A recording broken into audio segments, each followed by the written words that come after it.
सूबाई दारुल हुकूमत लाहौर पंजाब के इलाके जौहर टाउन में कायम मदनी मरकज फैजान मदीना में एसोसिएटेड प्रेस ऑफ पाकिस्तान से वाबस्ता डॉक्टर सईद अहमद अली की media department of Dawat Islami की दावत पर हाजिरी हुई, जहां निगरान मजलिस पाकिस्तान ने उन्हें फैजान मदीना में मुख्तलिफ शोबाजात का दौरा करवाया और वहां होने वाले दीनी कामों के हवाले से ब्रीफ किया। निगरान मजलिस ने डॉक्टर सईद अहमद अली को आलमी सतह पर दावत इस्लामी के तहत होने वाले दीनी और फलाही कामों पर मुश्तमिल डॉक्यूमेंट्री भी दिखाई, जिस पर उन्होंने दावत इस्लामी की दीनी और फलाही खिदमात को सराहा और अपनी नेक ख्वाहिशात का इजहार करते हुए मदनी खबरों को अपने तासुरात भी दिए। यहाँ पे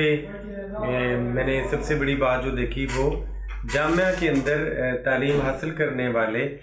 तलबा के लिए जो है वो कंप्यूटर सेंटर बड़ा खूबसूरत कायम किया गया है, इसको देखकर मैं हैरान हूँ। और उनके इंस्ट्रक्टर्स जो हैं वो भी हैं जो बच्चों को जदीद असरी तालीम से भी रोशनास कराते हैं। कि डॉक्यूमेंट्री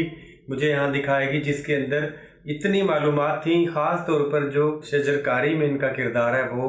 इंतहाई काबिल इस्ताइश है। थैलेसीमिया पे इनका काम है, मैं सोचता हूँ कि किसी भी इंटरनेशनल NGO से बेहतर है। आखिर में निगरान मजलिस पाकिस्तान ने डॉक्टर सईद अहमद अली को आलमी मदनी मरकज फैजान मदीना कराची आने की दावत भी पेश की, जिस पर उन्होंने अपनी नेक नीयत का इजहार भी किया।